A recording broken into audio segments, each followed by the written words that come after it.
Okay, everyone, we're back. Another episode of Inside Icon, and we're doing it a little bit different this time. We've got David, who usually co-hosts with Min, but instead of Min, me, David, and Anton are taking the stage. How are you, David? I'm doing fantastic, and it's great to be here with the two of you. Indeed, Anton. Long time no see. Yeah, feeling good. Long time since last time, for sure. Yeah, yeah, definitely. So I guess why we're doing this is we all work at the foundation. We're heavily involved in everything going on at the moment, and there is a lot of stuff to discuss today of the technical nature and a little bit of a Hana update. And thought today, this month, we're actually a month behind David, September month. We will do it in this format just to get everyone updated on some of the stuff we have going on and what we're doing at the moment. And there's a dev update that will follow pretty much on the same timeline as this video drops, which will give additional context to some things we are just going to be discussing in this podcast. God damn, I feel rusty, David. Okay. Yeah, It is. bubbling out. You know what? We're 9 days late. So usually we do the last week of the month, the Inside Icon. This time round, that was going to be a tough one because we were team workshopping and meeting each other in real life, working hard, discussing hard. And I think a 9-day delay is manageable. And today you get 3 for the price of 2. So. Yep, boom. So, as David said, yes, that's why we're late. We had a workshop, the team gets together, and we work through a whole list of things. And it was great to see everyone, quite productive this time, the workshop, and pretty exciting, some of the things we're doing. So, let's dive straight in. The first thing we want to tackle, what do we want to tackle, David? We want to tackle concentrated liquidity and check in with you to see how it's coming along. Okay, yeah. So this is not included in the dev update solely because it's a CPS proposal. One of the goals with the CPS proposal was that we have our dev team completely at capacity doing a whole bunch of things, as you've been seeing, hence all the deployments constantly. And I wanted to try, we had this opportunity to take this concentrated liquidity code from Convexus. The dev was actively working with me to port the code over to Balanced. And that was happening for the first 2 months. And unfortunately, maybe some interruptions in personal life. I'm not quite sure what happened there, but communication did break down. So in light of this, what I'll do now is cancel that CPS. So I won't put through any more updates. I have gotten no extra funds from CPS apart from the first 2 months. That is for the dev. Usually with CPS, you put a bond in, and if you put a bond, you get a little bit of a bonus. I don't know the percentage, but you get a bonus for sponsoring if the project gets completed. I will I'll make sure that gets handed back to CPS. Anything basically CPS has given me extra on top of just the base pay for the 2 months, I'll put back to CPS, hand back the funds, working with Cyrus, give everything back, and get my bond released. And what we'll do there is bring concentrated liquidity back to the core dev team that we have at the moment. So that's the game plan with concentrated liquidity. The next question may be, but when? Why can't you just start working on concentrated liquidity right now? And the main reason here is we have a few things in the pipeline currently that are higher priority.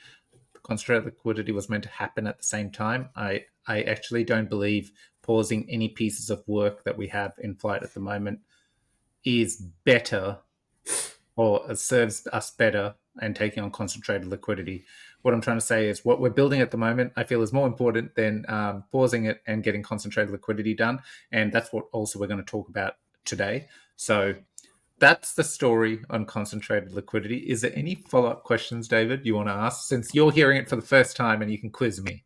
Can I summarize this and you tell me if I got it right? Yeah. Concentrated liquidity is a piece of work that was being built. The resource fell through. Mm-hmm. And now the work has been placed at the back of the queue. Yes. So it's happening, but it's not happening in parallel. That's right. The work is paused for now because it's come back to the core team. Right. Okay. And I we will pick have, it up. yeah. Do you have like a time? Are we talking like 12 months from now? No. I think so. Then that leads perfectly into what in our core team we have three different pieces being worked on. One is the relay. The second is the next feature that I don't want to give away just yet. We'll let Anton talk about, which I feel is higher priority than concentrated liquidity. And the third piece is other balanced work. And what that is I've updated the boards and things like that. And it's the cross chain LP and rewards distribution. So once that cross-chain LP and rewards distribution piece is completed, then we will roll those resources over to concentrated liquidity. And if this is the first time you're hearing, is this the first time you're hearing about cross-chain LP, David? It's not, because It's I've not. been telling you about it. You've been telling me about it, and Anton and I were on the Under the Archway podcast yesterday talking about cross-chain LPs and providing liquidity Yeah. cross-chain. So yeah, as recent as 12 hours ago, I heard about it from Anton. But I mean, I could use another explainer if it's in line. Okay, it is. It is in line. I guess in a nutshell, at the moment, we've got this cross-chain experience for balanced for loans, for swaps. It works natively on every chain. As a new user, you can go in with your Injective, your Sui, whatever wallet it is, and do any of those two activities, and it feels like it's on that chain. The application's on that chain, as you called out in the Archway podcast. Listen to it if you haven't. So that's one part. But what we don't have at the moment is a native experience when it comes to supplying liquidity. So most of our liquidity on balance is now NOL, which all our users, listeners know what that is.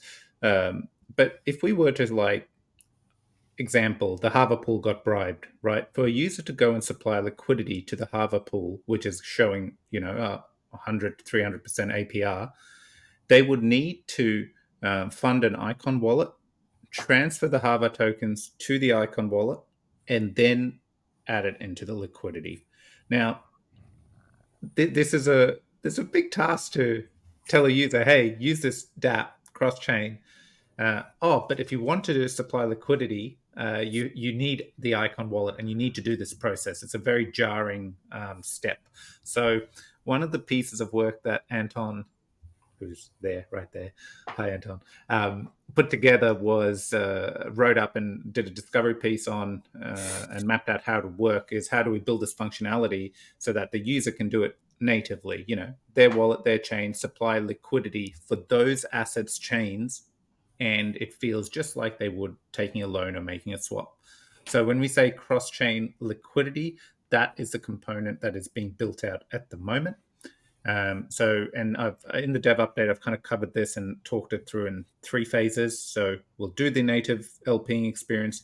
Then the next phase, as part of that work, will be the rewards distribution piece. So this is where we can distribute rewards in the form of, SICX balance, BNUSD that go to the savings rate on any of the chains balances deployed on. Once we build that, obviously we can take BNUSD's savings rate multi-chain. So now they don't need to, anyone who wants to take part in that lossless, safest yield-bearing opportunity doesn't need to, bridge to ICON. Now, again, I know maybe users, our listeners are thinking, but if you're removing ICON, we're just abstracting that experience away, right? Every part of this just abstracting it away. Stuff's still happening on ICON. Anything the user does is always touching ICON. Like ICON's kind of signing off on any of these transactions or any of these activities happening. So it's just about making the experience seamless. Okay. So that's phase two. And then phase three will be, and Anton actually touched on this in the Balance Discord, I believe, is native staking on all the chains we're on for the Balin token. So, for example, we go on all these chains, Balin and all these tokens are cross-chain soon, and then you're telling the user who's acquired this Balin token, really excited about the protocol, but they can't stake, and again, they have to come to ICON to stake. So part of that phase 3 is building what we need to, so the user can just stake it on the respective chain, and it's sending a message to Icon. It's staking based on the 1, 2, 3, 4, and you're then earning those liquidity incentives as part of the VE token mechanics. How's that, David, in a nutshell? Did I do good? Yeah, that's fantastic. That because that brings the full balanced experience to users on other chains. Because right now, I guess users on other chains get like the full balanced experience with an asterisk or a caveat that it's not. It's swapping, and as of recently, it's taking out loans. On a select few, and that's all great, but it's just such a massive hurdle if you're being asked to bridge funds across to a different blockchain in order to tap into like liquidity. It's just something as a user you don't do. Attention span is tiny online, and it works the same in DeFi. Like if you're being asked to do like a couple of extra steps, or if you're being asked to know how things work, or assumed that you know where you need to go with your funds to tap into something, like you're going to churn, you're going to stop and move on. So I think this is actually really healthy and great news for balanced. So you said this will all be done by next week. Did I get that right? No. So the cross-chain LP stuff, the development work is today going to get up for review, but that then means review testing. So it'll take a bit of time. I don't have an exact timeline, but I reckon if I'm putting a finger in the air, this is probably 2 months before all these features are rolled out, 2 to 3 months, and then we will look to pick up the concentrated liquidity. Again, remember thinking in that there are 3 things happening at the same time. This is the type of balance work that will line up: cross-chain, reward distribution, balance staking, then concentrated liquidity. But now that's a solid explanation. I feel that should cover that. Yeah, I'm good. I don't have anything to add there. I'm happy with that. Then okay, so that's concentrated liquidity that we spoke about. It being a CPS proposal in the first place. Now, I've noticed another interesting CPS proposal get approved as of recent, and it kind of pertains to what I've been working closely with. It's Hana Swap. Yep. And if anyone wants to check out what that even means, if you visit CPS, you can just go to the dashboard and check out the actual proposal that went in. But basically, Fez can talk to what it is, as he is the CPS sponsor, or Hana and ICON is the CPS sponsor here, which means that I am too, but Fez is managing it closely. And it's an interesting initiative. So can you tell us more about Hana Swap, I guess, a little rundown, and more importantly, how it's going so far? Yep. So same thing, was trying to just be more productive. We've got the team working on stuff. There was an opportunity to work with a particular dev who was already working part-time on things on Balanced, and it was like, hey, we can up his hours and basically build this custom product in Hana Swap with a different UI, strictly focused on swaps. Basically what the Web3 crowd is very much used to when they go to any swap site like Uniswap. And we already have a wallet to complement it, right? Like Uniswap had a swap site and then built a wallet. We had the wallet, so we're like, hey, we might as well put this site, a different front end together, and see if we can push it on other chains. So it's nothing to do with Icon. It's just like, here is a wallet, and here's its swap, cross-chain swap web application. That was the goal there. It doesn't mean it would succeed or fail. I don't know. It was just, let's build it. And the goal with the CPS was, what could we do to optimize balanced code so that there's no duplication, right? Like, I don't want 2 other repos and then suddenly we have duplicate codes we have to maintain. So that was part of it, and a lot of refactoring happened in the balanced code. And in fact, the way I put through a progress report for Hana Swap, it's progressing really well. The first milestone was a Figma outline, but in this progress report, you've actually got a finished Figma, and the guys have actually built the site and deployed it Now, it is not in production. It is as in not the proper URL and things like that, but it is in production. So you could actually, in the CPS progress report, click on the link and check out what it will look like. But anyone who does that, if you go and do that, just keep in mind, like, the UI UX is like very rough. And now in the next month, it'll get refined over and over and over again with a lot of our feedback.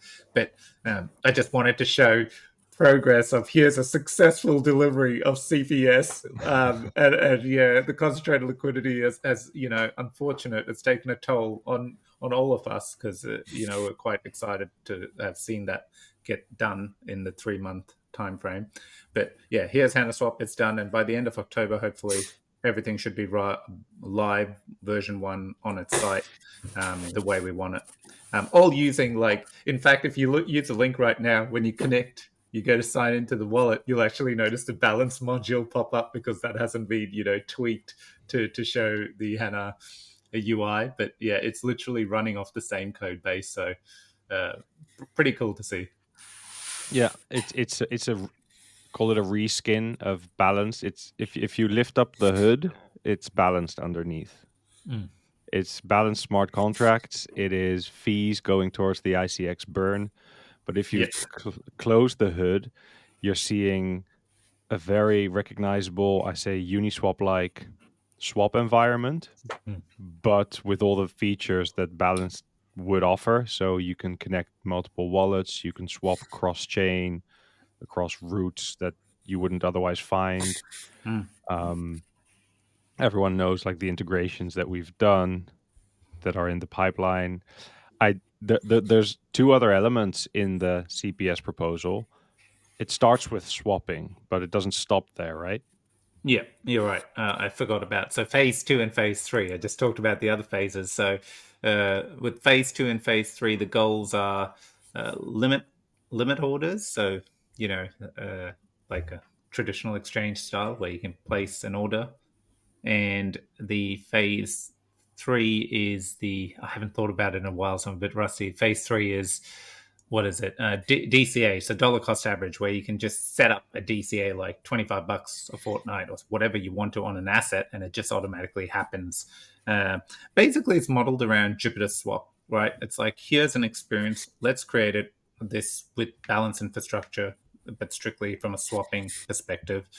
And the good thing about this is anything we do, like when we put limit books, once we built that infrastructure, the back end and stuff needed, straight away it's a feature that we can add to balance in the way that suits balance the best, right? So then Parrot 9 can look at it and go, okay, how do they want the front end to look on balance and get optimized to present this feature? So again, I'm just really highlighting the goal here is not to gouge money from CPS. It's literally taking a small component to fund the dev to get full time, and then to start building out these additional features a little bit quicker and test it through HanaSwap.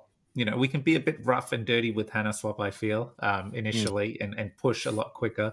Or people may be rolling their eyes, but iterate on it, you know, while in prod, and see what works and what doesn't, and then take that tried and tested to balance and implement it, you know, and that it can be meticulously implemented and perfection, as we know Parrot 9 like to do and do deliver that way. So yeah, thanks. That makes sense. Yeah, you mentioned Jupyter Swap. They do kind of like the same subset of tasks, swapping, limit orders, DCA. I guess it's a product package that people obviously love and use, and basically taking what we already have and just repackaging it and putting it out in that shape and form to kind of put it next to these other platforms and say, hey, why don't you try us out?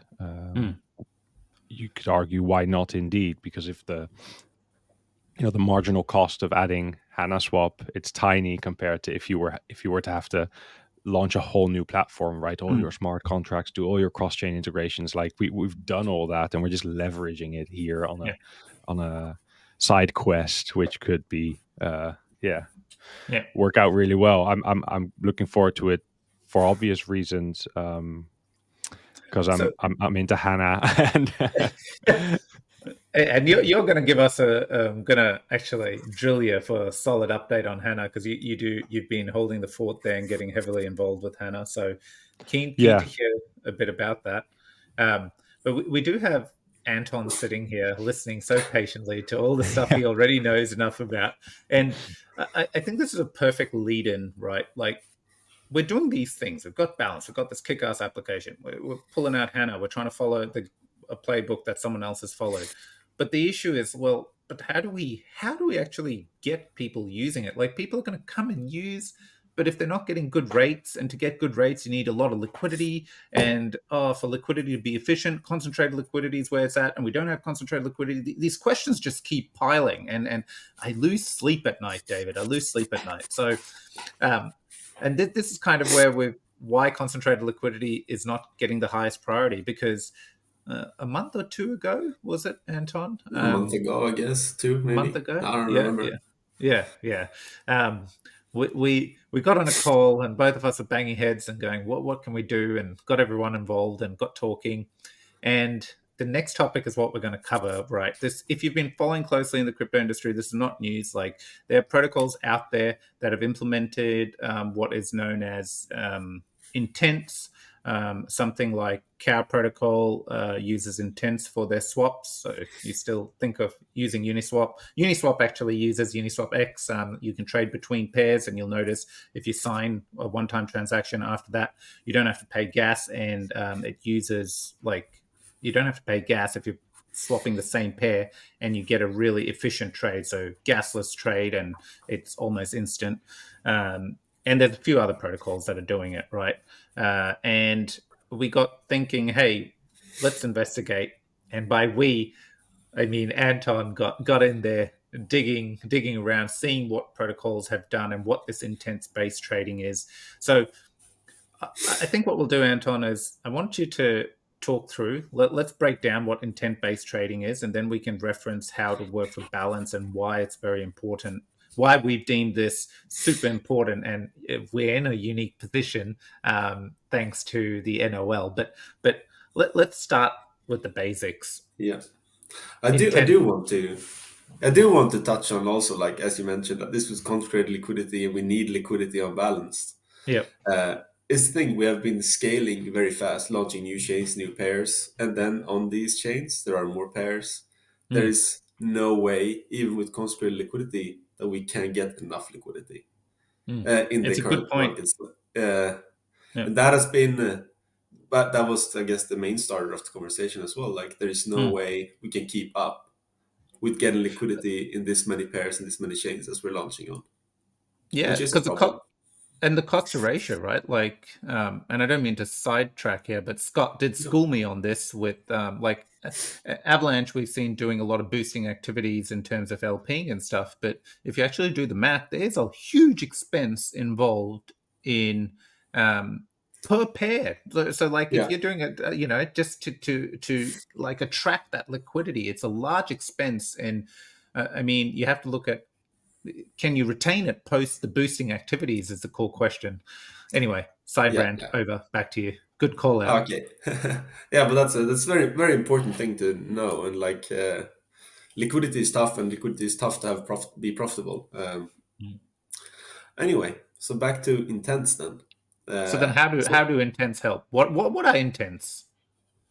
yeah, so intents isn't nothing that necessarily help with liquidity. It's a way of doing trading on blockchains, or if it's a new way of doing anything on blockchains that has been popularized on EVM. Mm. Um, and it's basically users just stating an outcome, as you say. So users are stating things like, "Oh, I have one ETH and I want 1,000 or 10 AVAX or whatever." Mm. Um, they're simply stating, "I have one ETH and I want 10 AVAX," and then post that publicly, and then someone else will come and just donate 10 AVAX to you, basically instantly. Yep. And then there is a protocol underneath that will verify that someone has given you the 10 AVAX. and that 1 ETH will be returned to whoever gave you the AVAX. There is no swapping involved. There is no messages being passed in the swap. It's just an instant swap that happens, or an instant like donation that happens. An intent being filled, an intent being resolved. Yeah. So to say. Okay. So someone like me puts up that I take my 1 ETH for 10 AVAX. Terrible trade.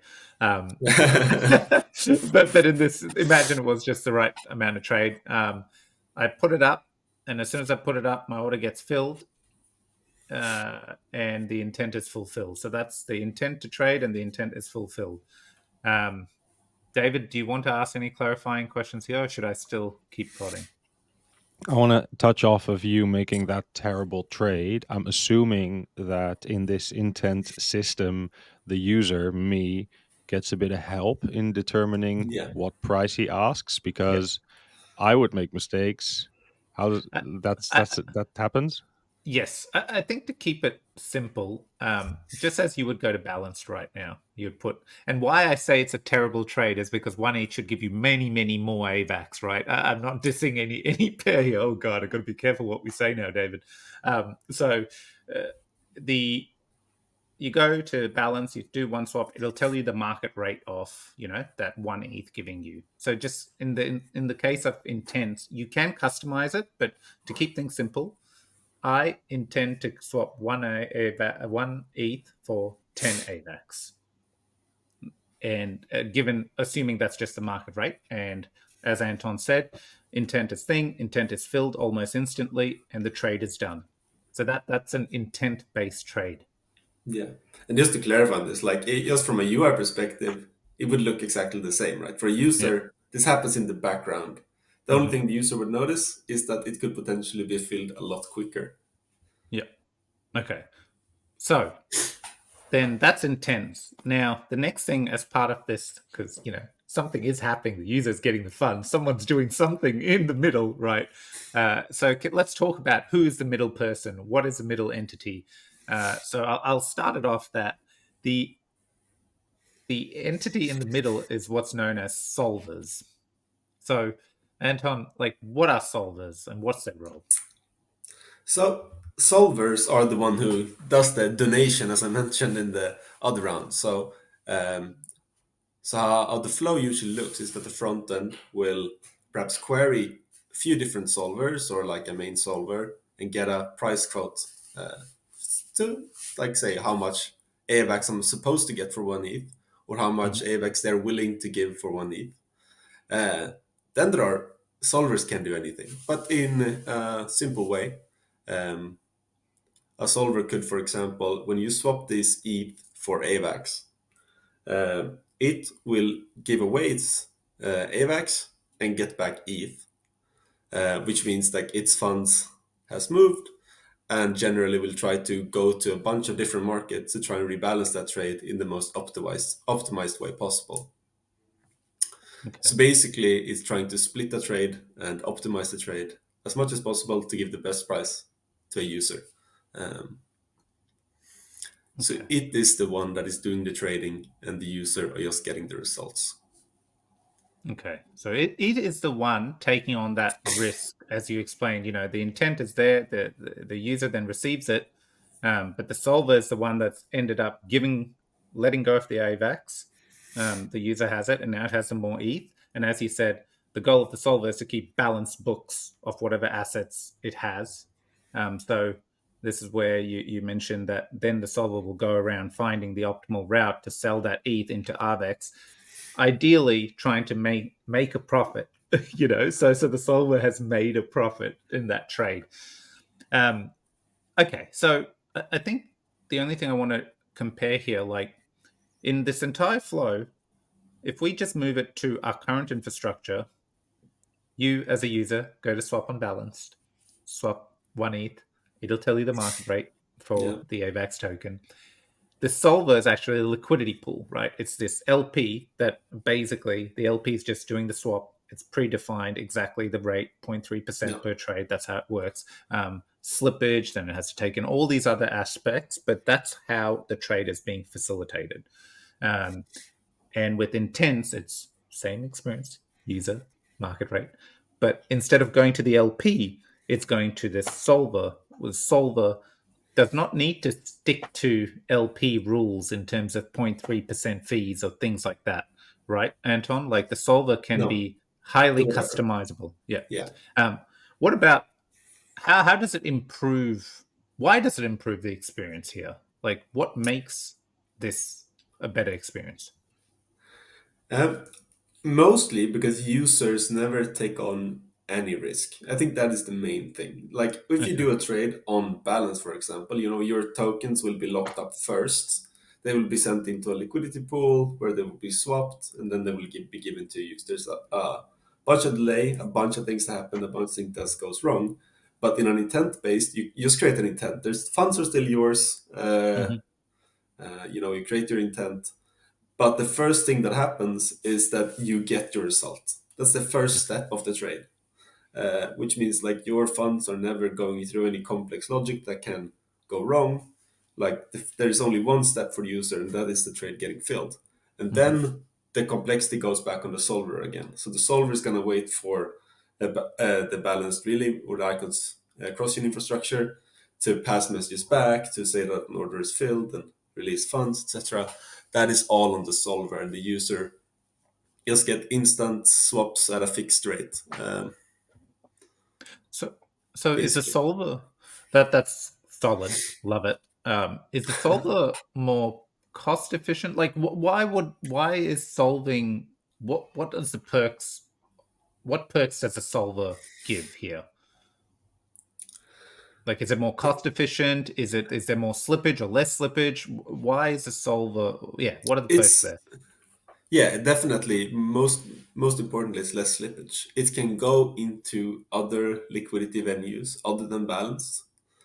Hmm. Um, and like this is one thing that we've discussed at length, like how will balance get used, etc., if you use other liquidity venues. We'll touch on that later, I think. Uh, but it's all about user experience. So we're launching on Solana soon. Mm, And that means, like, before we'll get good trading volume on Solana, we'll need to get maybe $500,000 mm, in liquidity, and that's mm, going to take a while. And even then, if we get a big user wants to come in, it's not going to be sufficiently good for them to trade into a pair like ETH. Solana ETH has a bunch of good dexes that will support that trade. Balanced will never be the best one.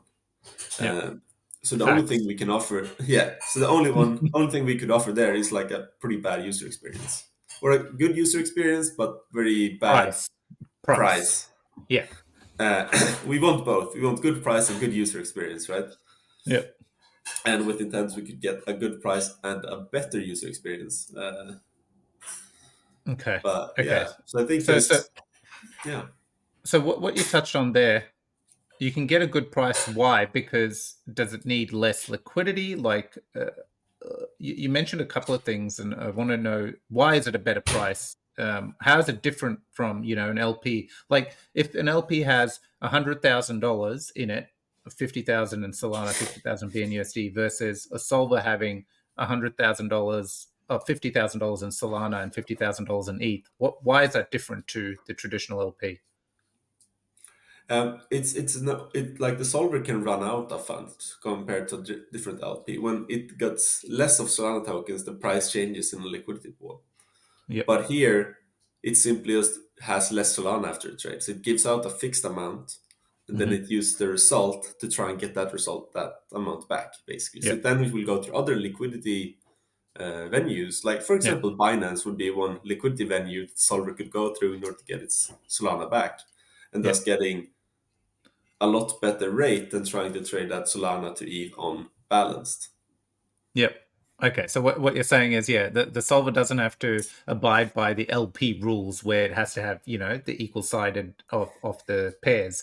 A solver is just single sided. It just holds the asset, and that's why it's letting go. When it sees the intent, it releases the other asset, and then when it gets the extra asset, it can use any route, whether it be balance, CXs, or other on-chain DEX, whatever it is optimized and built with, to make sure it gets the most Yeah, cost-effective path to rebalance its wallets, to make sure it is holding the same ratios of the assets. So, That's solid. That's good. That's a solid, great solver. I want to pause here because I think I've been going at it. Anton, you've been giving some solid answers. David's been just listening intently. So, David, anything you want to ask so far? Yeah. Okay. So let's say you're listening to this for the first time, and you've just heard about this intent-based swapping infrastructure, where as a user, you essentially post your trade and it gets filled instantly at a great rate, because apparently on the other side there is a solver who's assuming the risk. He takes that trade, gives you your funds instantly. He assumes the risk, so it's up to him to then go ahead and sort it. Mm-hmm. How does that burn ICX? Oh, it's such a good question. He's Tough good, one. isn't he? Yeah. It's good. Well, like there is like multiple ways you can take into this, but this is where we are. Like, of course, like if we build an intent system, we're of course gonna take a small fee to be able to like relay all these messages. So that's the first one. Of course, there's always gonna be a fee involved when you build a system. Um, but like the fee won't be as big if someone's swapping on the balance pool, so using the balance liquidity. So then it's I initially like Icon Network will be building a solver, or at least enabling a solver with RNOL. And what we can use RNOL to as well is to lend liquidity to these solvers. And of course, again, then take a fee because liquidity is needed on solvers on all of the chains to support all of the swaps we need to do. Uh, and yeah, so there's two fees. There's the protocol fee, and then if we're borrowing to solvers for liquidity, another fee that will burn ICX. And as well, for the pairs that still get a good rate on balanced, like swapping or even splitting trades, so you can get a part of the swap through balanced, that will still use balanced liquidity, and the solver will integrate balanced as a liquidity provider. Okay. But then, So, like, the third one, which I think is most important, is giving a great user experience. There are other things to do on balance as well, and there's the BNUSD token, it's ICX, it's bound tokens. There's many things because giving a great user experience is also very important. yeah, but a great user experience doesn't burn ICX, I think. So I But like think, I agree. I yeah. think I understand there is always going to be a protocol fee for using it, though it's going to be very low. And then when balanced liquidity is used to solve a trade, that's when just like regular the ICX gets burned. So, But yeah, yes. I think in all instances, if a user's doing a trade, ICX is getting burnt, right? Like the biggest difference here would be that we can, through intents, optimize the fees the solver takes to become very competitive with $100,000 of liquidity in each asset versus having a million, even if it was concentrated liquidity, right? yeah, So because you're not if reliant. You're not reliant on the archaic AMM formula to Yeah. determine price that inherits slippage, which gives people bad prices compared Mhm, to dexes that have millions in liquidity. That mhm. goes out of the window, and Yep, now you have a highly competitive solver who, with much like liquidity, is no longer like the bottleneck. You can now yep, offer cutting edge pricing, that is competitive with all these other dexes, mm, because you've redesigned it and you took away that AMM formula. You're not using that anymore, yep, um, and that way you're still burning ICX on every trade, but you've got no slippage. Is that it? yep. Almost no Oh, slippage. I think yeah, slippage still exists on other dexes, but anyway, yeah. I uh, think in zero, as in close to zero. So if we had $50,000 of a asset, we would put limits on it, right? So you could do a 10,000 swap with just that much and suffer zero slippage, which is something we just can't do currently. So we couldn't compete on any aggregator market place or anything like that. Once we start getting adopted or integrated, I should say, that's the key word here, we would not be able to compete until we amassed a ton of liquidity.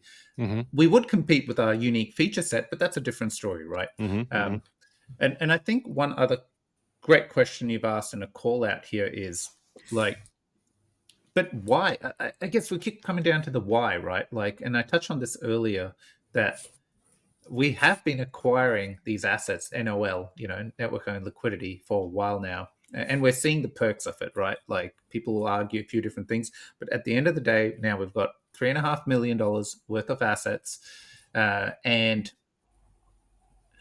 the solver space in general is actually growing very quickly, right? Like CowSwap, a few of these other protocols, they've started becoming the number one place where acquiring most of the volume of those chains, because when any user goes to do a swap, if you go to do a swap, like if you're doing traditional swaps on EVM chains, if you use CowSwap, you will instantly notice you'll always get a better rate than most of the other AMMs on Ethereum, on EVM chains.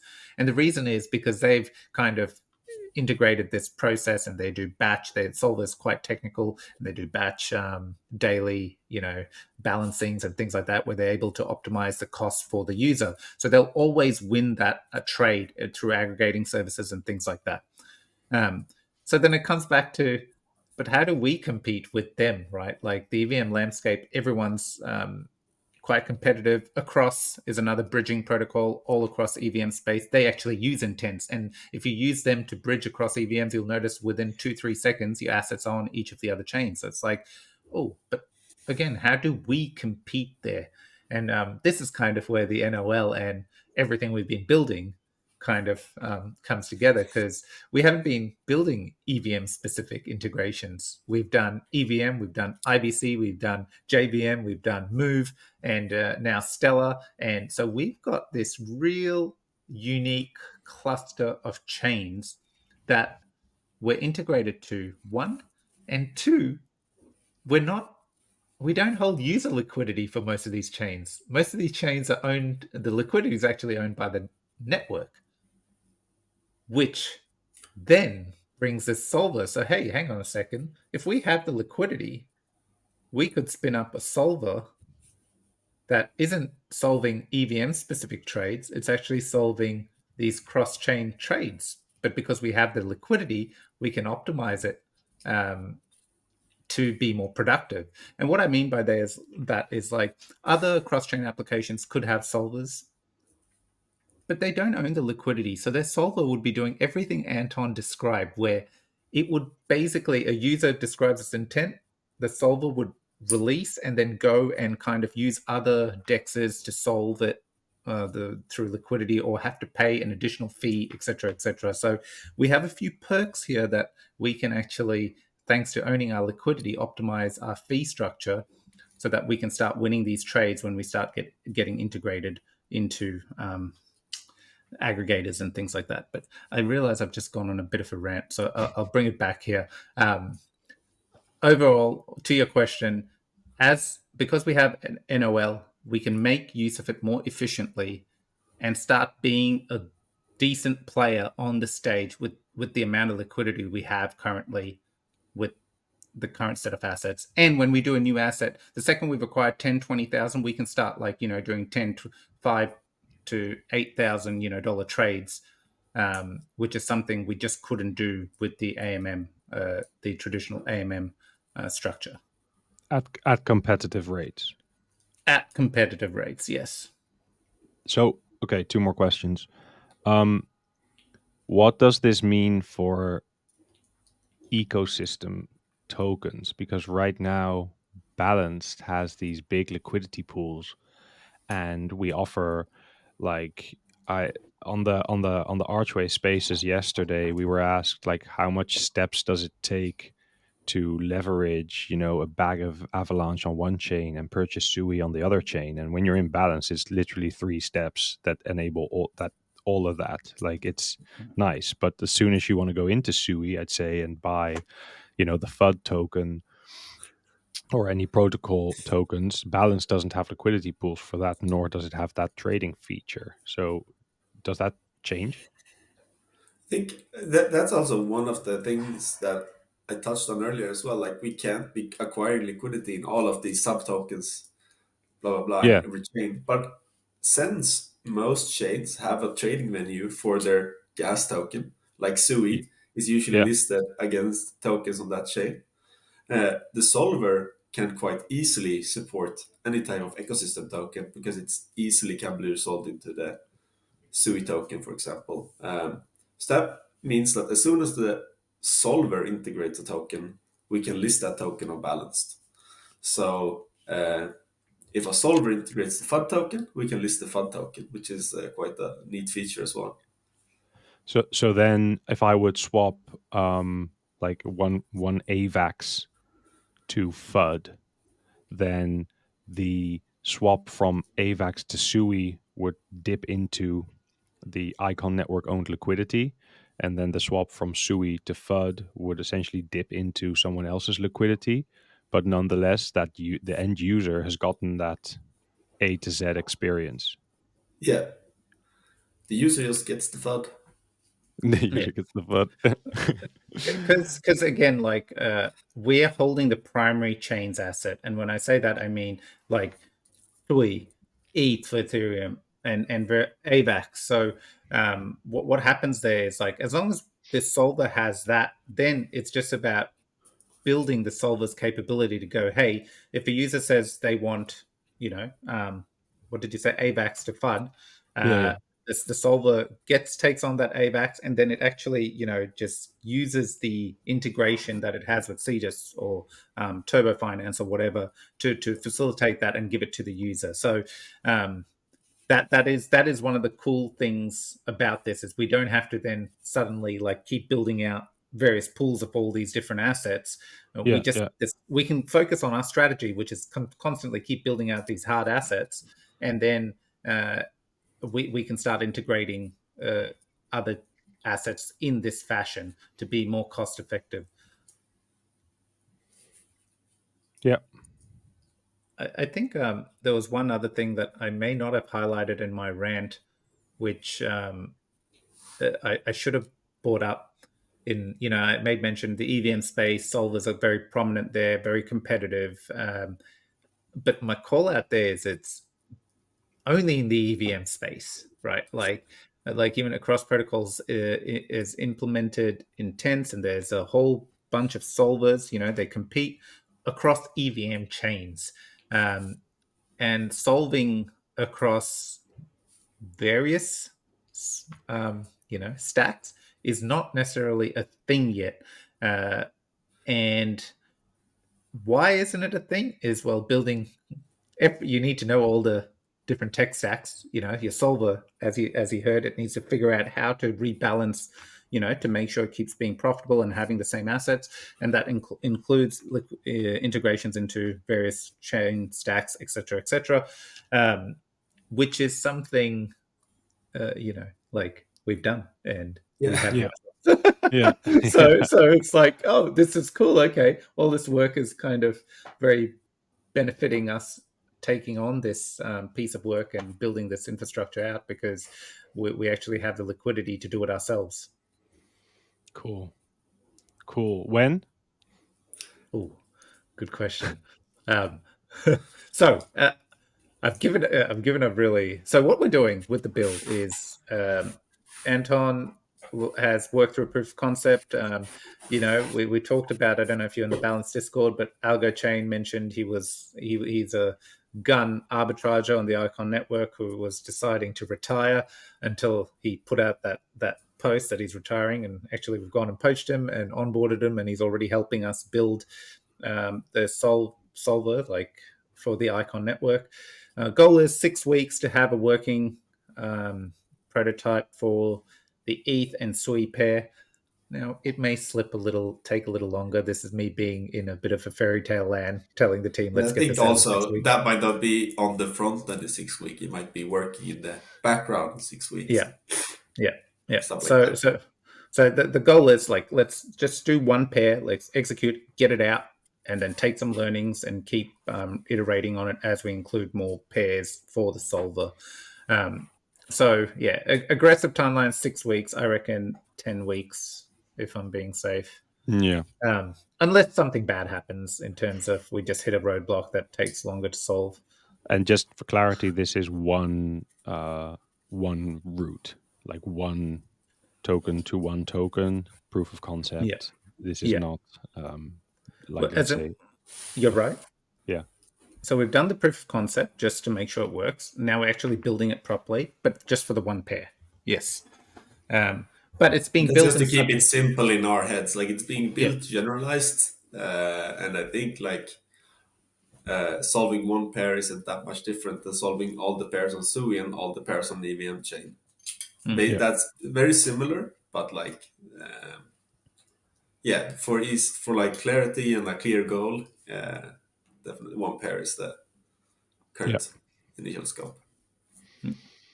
So that the build process is intent. So there's intent contracts, etc., and there's the solver. So we build a solver to do everything we described, and it'll be labeled the ICON network solver, basically. Do LPs go away? No, they don't. It's still foundational infrastructure. Yes, it may be inefficient, etc., but there's many things the LP do serve in terms of price discovery and various other things that it's stability not for going to go anywhere. BNUSD.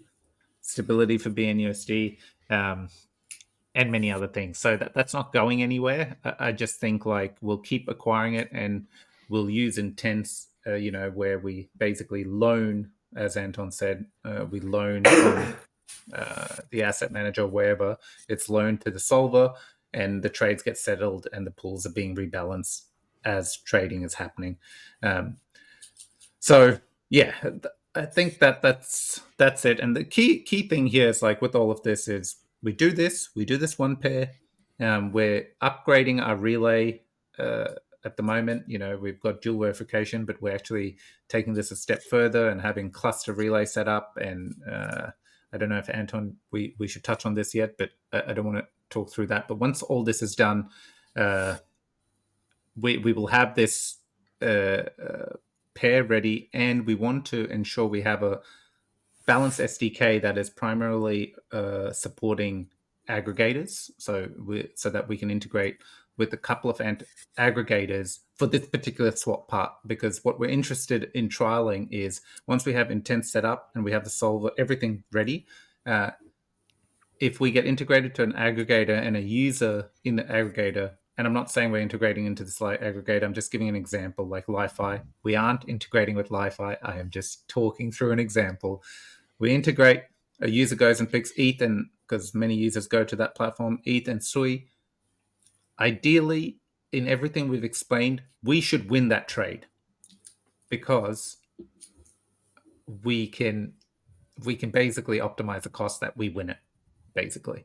We have full control, right? So we can just like have it as a marketing tool as well, just place ourselves on the top.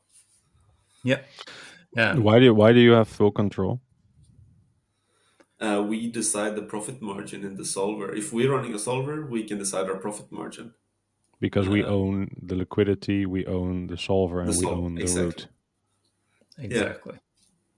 And other solvers are tapping into external liquidity. They're not networks that own. The thing is, there isn't any other solver for the SUI pair. SUI doesn't have any intent stage. So usually, if you do that swap through like Omni swap, I think you you just give them your funds and they will swap it somewhere and then go via wormhole, swap it on Cetus, and you'll have to wait a long time for it to get executed and like a lot of risk if something fails along the path. It's like there's there isn't really a solving path or an intent-based path between those pairs. And when there is, then we could still be competitive. Hopefully, yeah. Still, since we have our network-owned liquidity that is free compared to other solvers, perhaps, where they have to acquire their liquidity on their own and have to have higher profit margins that the network needs to potentially, or even have a different risk perspective than the foundation has, or the network has. Cool. Okay. I think that's a solid. Is there anything else, David, you want to ask here, or Anton? Have we left off anything that we need to cover? No, I think that's all for this podcast. So more intense, Yeah. I think. Could Yeah. probably talk another hour about it, but Yeah, I think no, I agree. I think that's the gist of it. The point is, we wanted to deep dive in this and just talk it through so that everyone understands. Oh, and now the concentrated liquidity may make more sense as to why we're not just moving everything around and just gun hoeing down concentrated liquidity, because I do believe intense is what we should get set up to do. That's not to say concentrate liquidity, all that will happen, but with the intents ready, we can kind of make a different push, as I mentioned and gave, with aggregators and things like that, and know that we can win many of these swaps.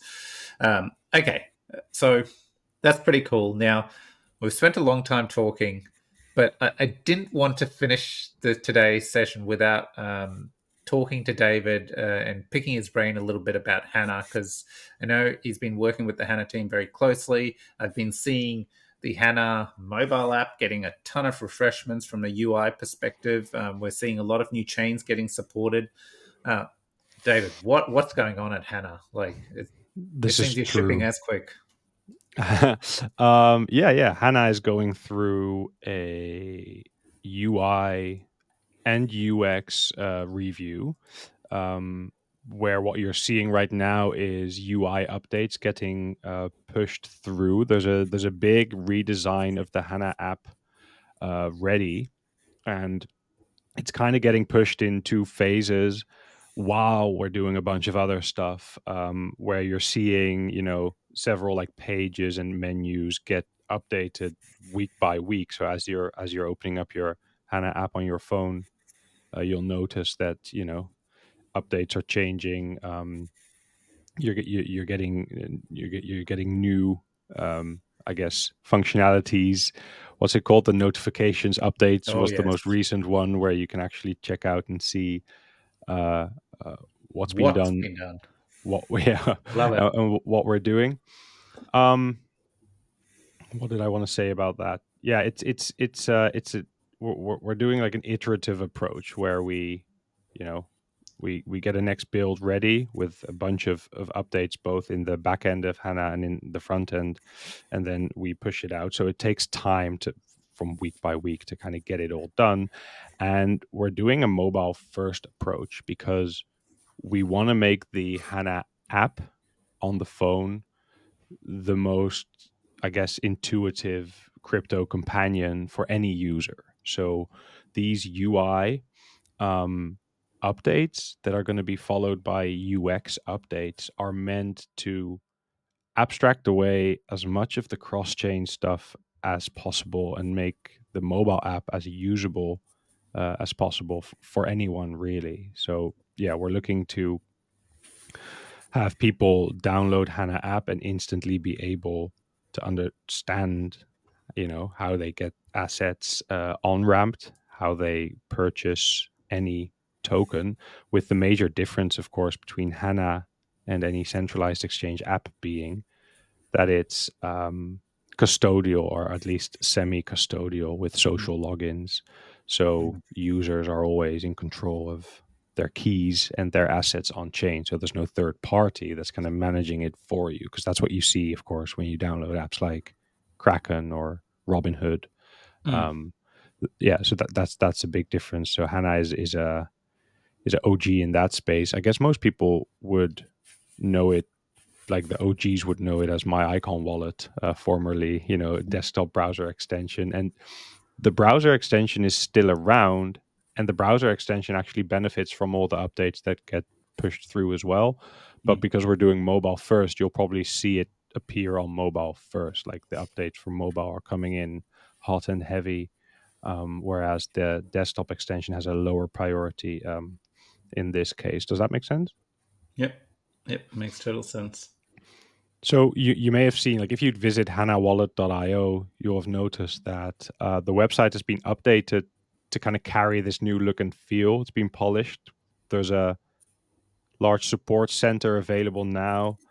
And one of my favorite things is our live support chat that we've enabled as of a couple of weeks ago. Yeah, a lot of people come through, with issues, with feedback, with feature requests, and it's actually great because we get to talk to the users directly and implement the feedback. Talk about it with the team and see what can we do there. These days, we're getting a lot of people wondering about the deprecation of IconX and migrating to HANA, so we're helping with that. I guess a call out there is, and I guess you're more across this than I am, but the icon tracker is actually doing a lot of what IconX used to do. There's still a lot of people who have used it who think that their assets are in IconX, when in reality your assets are on the blockchain and you're accessing them through IconX, and now you can access them through the tracker. So as long as you have your either your seed phrase or your access sorted, then you can access your assets. So I guess that's a call out that I want to make. Question? So that the differentiation there is Hana's still your wallet. You restore your seed phrase, but functionality like bonding or staking, you can now connect through the tracker and do it rather than it being in the wallet. Indeed. Yeah. So you don't have to. So if you're like on Icon, you need to stake and you need to vote in order to get your staking returns. And we've actually had a UI issue or a bug in Hana Wallet that's made like the management of that slightly harder for users, which we're working to fix. But at the same time, when people come to us in support, we're also advising them to, in the meanwhile, you can actually just connect to the tracker and do these same things, and that interface is up and running and working. So quite happy with that as an alternative there. In the meanwhile, just like Icon is connecting to other chains and Balance is enabling these swap routes, Hana Wallet is also integrating other chains. And what that means is that users are able to browse like app ecosystems on other chains using Hana Wallet, both on desktop and on mobile. So Hana's a multi-chain wallet where you can hold all these different assets across chains. We provide you with addresses, across all these chains. But what not a lot of other wallets do, if any, is enable app access to apps on all these chains. So with Hana Wallet, you're able to use these local dexes of the chains that we integrate. The most recent being Stellar. Next week, there's a Stellar conference in London. We're actually going there. We're going to be pitching Hana to the ecosystem partners, and they're quite happy that we've integrated with them. Stellar is coming to Balanced.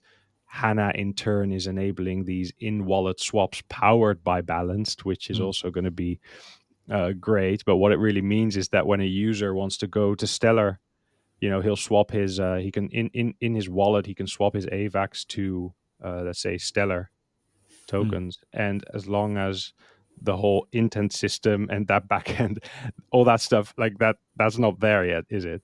But with Hana, you can go to local Stellar dexes and swap into these local tokens. So that functionality is there. We're currently we've just done Sui. We're working on Solana. Hana's working on Bitcoin, so that you can hold your Bitcoin in Hana, which is a big one, I think. And yeah, at the end of the day, like I mentioned, what we're working towards is this, I guess, unified, maybe even Web 2E approach to this app where a user kind of gets what he expects. You download the app, you're able to on-ramp. You're already able to on-ramp through our partner Simplex. You're able to swap around tokens in app. We may be working on more abstracted away features in the app.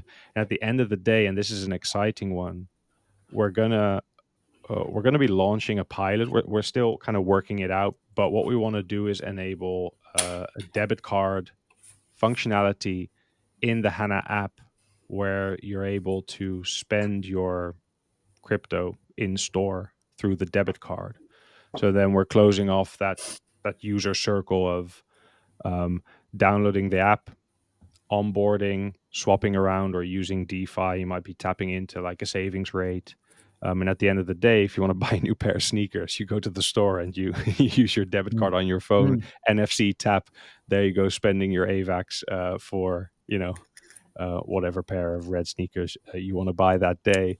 So all these, developments are in the works, and it's a lot of work. But the vision is great, and we're on our way there right now. The first thing only thing users will see is these updates in their apps, these continuous update reports that they might have to swipe away in app. And of course on the website, in our Medium blogs, we talk about all these integrations and what's happening. And if anyone is in London at the conference next week, they'll see us talking about it and connecting with other partners there. And that's really the rundown. Okay. So I think one thing that really stuck out to me, what you said, was Hana is not just a multi-chain wallet. It's a wallet that also can interact with all the respective chains' applications. Right. Yep. And that's a big thing, right? In my thing, there's, I used to have wallets and some of them just don't work. So that's something Hana prides itself on. And one other thing I noticed you said, like with the IconX point, is if you'll have your seed phrase and stuff like that, which is something IconX you would do. The first thing you set up a wallet, you always get that, right? And I see there's this message, make sure you back up your IconX wallet. You would have already done that when you started the wallet. The reason why we're projecting that message is in case you've lost it or whatnot, it's time to get in the IconX wallet and make sure you have it backed up. But if you have your original backups, that's great. Just restore it in Hana and it'll work. And one other thing, so we know MJ is one of the guys in the Hana team, and I reckon he laughs every time I send him a message like this. Because me and Anton now, we use Hana all the time, but by default, because it's in line with everything we're building, all the chains we're building with, Hana is getting built at the same time, so it's a great way for us to interact with these chains and get stuff done. But occasionally, there'll be a chain where, like Solana, it's not ready yet, it's being built. So one of the things that I don't know if you realize is you can take your Hana seed phrase and just, when you create a new wallet, instead of creating a new wallet for Solana or before it had Sui support, you just add the seed phrase and load up that Solana wallet, and it's the same address that eventually will come into Hana. So if people are getting, every chain, all new wallet, you can do this process anyhow. So if you started on Sui or Solana and you wanted, to explore Arbitrum or thing, you could just take that seed phrase, restore it in Hana, and off you go. You've got the addresses for all the chains Hana supports. So I don't know. It's just little thing, like you don't give it much thought, but in my head, like that solved many problems for me because then I know when I know these chains are coming to Hana, and I know, well, I don't have now 3 new addresses and 3 different wallets. I need to remember all the crap and so that's a bit of, I guess, like wallet knowledge that a lot of people lack, including myself, up until a couple of months ago.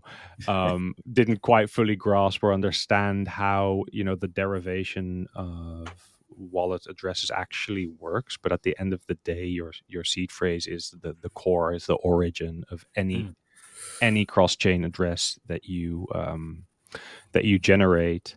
So if you have that and you're told to hold on to that from day one, you're good. Like that will always regenerate the same addresses. Yeah, just make sure you're not taking your ledger seed phrase and putting it in, right? Like we're talking about hot wallets, not cold wallets. Even though it will generate, but then you're losing the unique nature of the ledger wallet. So just yes. Fez said on that. No, whatever is ledger, keep it aside. Hana working well with ledger across all these integrated chains is another unique aspect that you don't find in other wallets. And what we have going for us is kind of the integration speed at a blockchain level. Whenever a new blockchain arises, and they do all the time, as we know, we've got thousands and thousands of layer ones and layer twos out there. Whenever one captures the public mind share, it might be another different L1 with a different programming language that has its own benefits and its own narrative. With Hana and the Hana team, we're able to identify this and integrate with them at a speed that is faster than like a, let's say, centralized exchange wallet would have.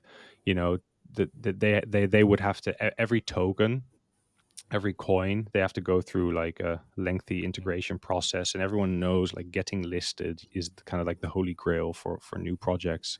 But a lot goes into that, whereas we can integrate a chain and enable all its on-chain decentralized functionalities within Hana Wallet, both desktop and mobile, which is so something that will keep us at the forefront, as we expand the multi-chain offering of Hana. And I gotta stress, like at the end of the day, we want to abstract it all away. Like for the user, it shouldn't be, they shouldn't have to come in with a like load of knowledge about blockchain and what is which chain and why does that swap work and that one doesn't. Like that's, there's people at Balanced working hard to abstract that away. There's people at Icon working hard to abstract that away. Like for the end user using Hana, and by extension Hana Swap, it should just be there and it should just work and make sense. So it's a lot of work to abstract away these things, and it comes with a lot of caveats, and things break in the process. But over time, it kind of gets battle tested. And like I said before, like the user feedback is really valuable. So users, requesting features or coming in and saying, hey, this doesn't work as smoothly as you think it does. That's really helpful because it helps us iron out these abstractions and make it work 100%. So that's a great thing there that we're quite happy with. So like I said, that's a quick rundown of a lot of the stuff that's going on, and I'm sure I've missed a couple of things as well, but it's a big ship that's sailing into the multi-chain future. Yeah, agree. I think that's wrap it. I did want to throw to Anton for one quick thing. Anton, if you were to give a quick summary of the next relay upgrade, what would you? Am I putting you in a spot here? I know you haven't been too across the details because we got add a bit more DE before the centralized relay. There we go. Love it. That solves it. Make it more decentralized. Love it. Yeah. No, so it's a centralized relay we have been running as basically like it has a single point of failure, and then we have been running multiple of those relays as one as on Xcall, which make it so that's more fault tolerant. What I want to do now is integrate into one relay multiple signers. So basically, one relay has multiple parties running. So kind of like a blockchain, basically. We're going to have a relay network similar to perhaps Wormhole, where we're going to have like a subset needed to sign a message before it passes through. And that just gives us more freedom with the relay as well, and just running it more securely. So it's like there are chains like Sui where we can't build things like IBC very easily, and we need a bit of a long-term better solution. And here we could have a scalable solution that we can scale the security how much we want. We just need to get partners to help run these validators, let's say, for that relay. Yeah. Cool. I think that's good for putting you on the spot. Love it. I think so. 1 hour and 15. Wow, this has been the longest one. I think, should we close it out? Yeah. No? Okay, cool. Well, that's it.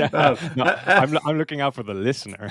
This is when I go and I see that a podcast is like under the hour, I'm like, yeah, I like that. And when it's over the hour, I'm like, oh, I need to do that when I'm, yeah. longer activity. So,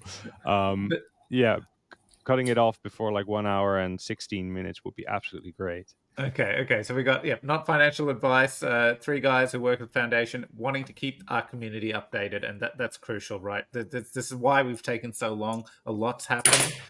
We wanted to have a bit of a technical conversation and give a really thorough update on, obviously, a few everything we've talked about today. So thanks everyone for listening. Hopefully you stayed to the end, and it has been insightful. So I'm really excited about the next 6 months, because once we start shipping some of these things, we're hoping, I'm quite excited of the other opportunities that we haven't deep dived into today that it will create for us as well. So yeah, that's it from me, David. Cool. Yeah, thanks for listening so far. Don't forget to like and subscribe, and we'll see you next time. Anton, thanks. All right, Take thanks. care. Bye. Bye.